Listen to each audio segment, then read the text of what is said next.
Hi friends, so I wanted to show you what my Fluval 5 looks like 1 year after setup.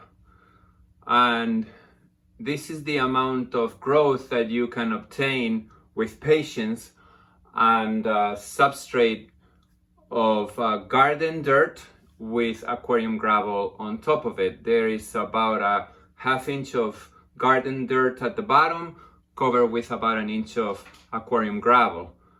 And as you can see, it is looking very dense and luscious. It is a little jungle at this point. What happened was that the dwarf sagittaria sent runners to the other side, and on that side it did not keep its dwarf habit. It's growing much longer than the mother plant. Also, the Ludvigia that I got as a surprise at the beginning has kept on growing slowly but surely. Now I even have some of it on the other side. The Rotala has become very dense in the background after several trimmings. Every time I trim it, it comes back thicker. Then the Java fern is also growing very beautifully, and the Anubias in the middle are doing very well. The crypto that was very little in the beginning now is looking good and healthy. So yeah, everything grows. You just have to give it time. And you can just use the light that comes with the aquarium. Just don't use any plants that have very high light requirements. And I also removed the Java moss that was growing on the wood. I don't think I even mentioned it in my previous videos, but it was there.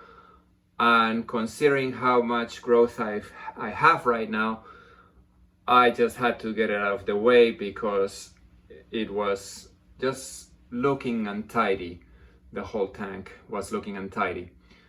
As far as fish, I still have my one surviving rasbora, and I have 2 Endler guppies that I have bought recently. Oh, not so recently, maybe about 3 months ago. And there are still about 8 cherry shrimp and 4 Amano shrimp somewhere in there. They usually like to hide at this time of day.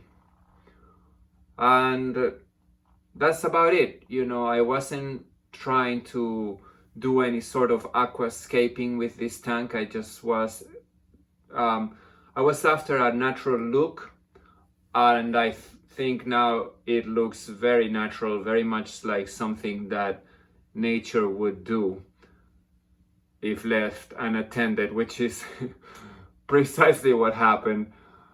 I just left the tank unattended. All I do is change the water every 3 or 4 weeks at this point. I just change 1/3 of the volume, and I feed the fish a very tiny amount of flakes once a day, and that's all it takes.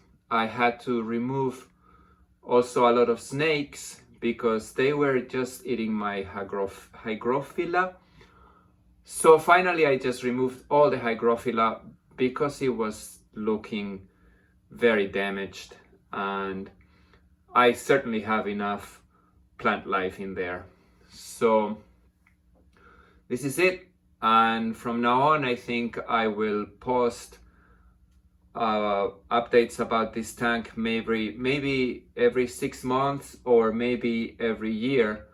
Let's see how long it lasts before everything collapses, if it ever happens.